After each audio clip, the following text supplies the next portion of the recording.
नमस्ते। Sharing is caring. इसलिए आज हम फिर आ गए आपके सामने अपनी उलझनें शेयर करने। हमारा पूरा जीवन सीखते हुए बीता है। शादी से पहले पिताजी ने हमें सिखाया निडर होना, और शादी के बाद हमारे प्यारे पतिदेव सत्या जी ने हमें सिखाया डर अच्छा होता है।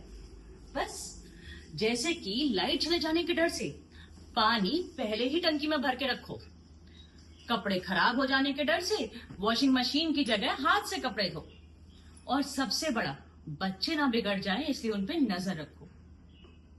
बस इसी कड़ी में हमारे दिल में एक और डर बस गया, सत्या जी को खोने का डर। अब देखो, ये बात सोचते ही हमारे रोंगटे खड़े हो गए, पूरे शरीर में एक सुरसुरी सी चढ़ गई और कान में सन्नी सी सीटी बजने लगी। अब खोने की बात हुई है तो सबसे पहले हमने अपने पापा को खोया। हमें लगता था कि पापा को कभी कुछ, हमें लगता था कि हमारे पापा ना सुपरमैन है, अमृत भी कराए, उन्हें कभी कुछ नहीं होगा। लेकिन जिस दिन पापा नहीं रहे ना, उस दिन सत्या जी ने हमारा हाथ थामा और हमारी आंखों में ऐसे देखा कि बस उसी दिन से वो हमारे पति और हमारे पिता दोनों बन गए। और अब हमारे दिल में सत्या जी को खोने का डर बैठ गया।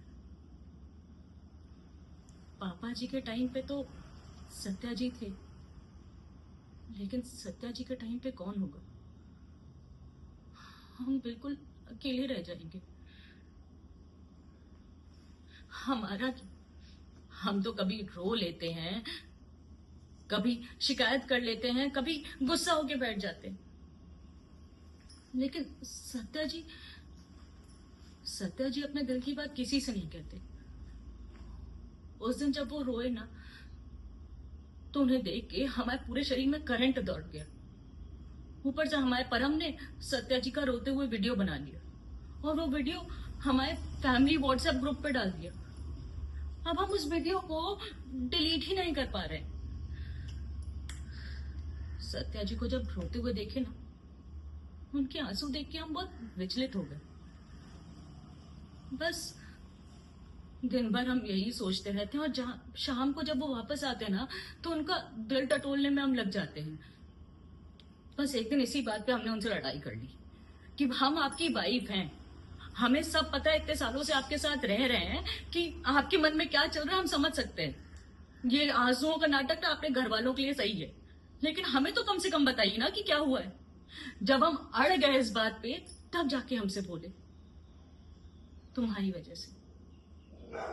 हमारी वजह से मतलब? तब बोले यार सुहानी, हम अगर चले गए तो तुम ये घर कैसे संभालोगी? इसलिए ज्यादा जिंदा रहे तो रो लिए। हमें ये ऊट पटांग बात ना उनकी बिल्कुल समझ नहीं आई। फिर बोले सुहानी जरा गौर से देखो, आसपास सारे पति अपनी पत्नियों से पहले मर जाते हैं। हमने भी जब मोहल्ले और आसपास के परिवारों का सोचा तो हमें सत्या जी की बात सही लगी। हमने पूछा क्यों, तो बोले बचपन से ही आदमियों को सिखाया जाता है कि मर्द को दर्द नहीं होता, रियल मेन रोते नहीं है, जबकि उन्हें कभी कभी रो लेना चाहिए।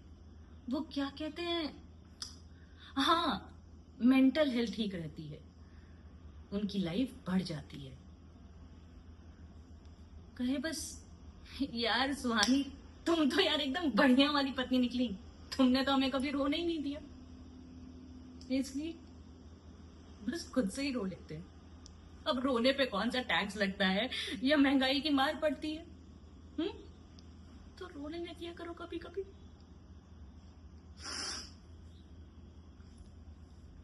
तो अब आप ये बताइए कि क्या सच में रोने से आदमियों की उम्र बढ़ती है, या आंसू अच्छे आदमियों के लिए अच्छे होते हैं? आज का ये सवाल है जिसका जवाब आपको देना है। Thank you.